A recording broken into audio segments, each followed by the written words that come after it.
Find the characteristic equation of the matrix அப்படின்னு சொல்லியிருக்கு. இதனுடைய கேரக்டரிஸ்டிக் ஈக்குவேஷனை எப்படி ஈஸியாக ஷார்ட்டாக சால்வ் பண்ணணும்னு தெரிஞ்சுக்கிறதுக்கு முன்னால் சேனலுக்கு நியூவாக இருந்தீங்கன்னா சப்ஸ்கிரைப் பண்ணிக்கோங்க, ஃப்ரெண்ட்ஸ்க்கு ஷேர் பண்ணுங்கள். யூஜிடிஆர்பி மேத்ஸுக்கான ஆன்லைன் நியூ பேட்ச் ஆரம்பித்து போய்கிட்டுருக்கு. கிளாஸில் ஜாயின் பண்ணவில்லைங்கன்னா கான்டாக்ட் பண்ணுங்கள். நம்மளுடைய கிளாஸஸ் எப்படி இருக்குன்னு கமெண்ட்லேயும் டிஸ்கிரிப்ஷன் லிங்க் கொடுத்துருக்கேன். பார்த்துட்டு கம்ஃபர்டபுளாக ஃபீல் பண்ணிங்கன்னா கான்டாக்ட் பண்ணுங்கள். ஓவிஎம் ஆப்பை டவுன்லோட் பண்ணிக்கோங்க. அதில் previous year question prescribe book எல்லாமே இருக்குது, நீங்கள் ஃப்ரீயாக டவுன்லோட் பண்ணிக்கலாம். இதில் பாருங்கள், இதுக்கு ஃபார்முலா என்ன அப்படின்னா, கேரக்டரிஸ்டிக் ஈக்குவேஷனுக்கு ஃபார்முலா என்ன அப்படின்னு பார்த்தோம்னா, lambda square minus S1 lambda plus S2. S1ங்கிறது sum of the diagonal elements. Sum of the diagonal elements 1 + 2 3. அடுத்தது டெட்டர்மினன்ட். S2ங்கிறது டிட்டர்மினன்ட். இப்போ 2 - 0 = 2.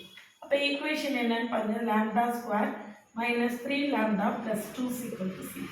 So lambda minus 1 into lambda minus 2 equal to c. Lambda is equal to 1, 2. இதுதான் நம்மளுடைய characteristic equation. இதுதான் நம்மளுடைய eigen values.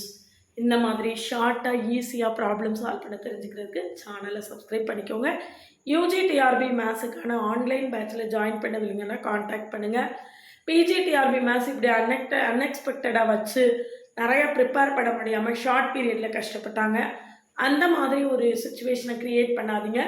இப்போவே இருந்து prepare பண்ணுங்கள். லாங் டர்மாக ப்ரிப்பேர் பண்ணால் தான் நம்மளால் ஈஸியாக க்ளியர் பண்ண முடியும்.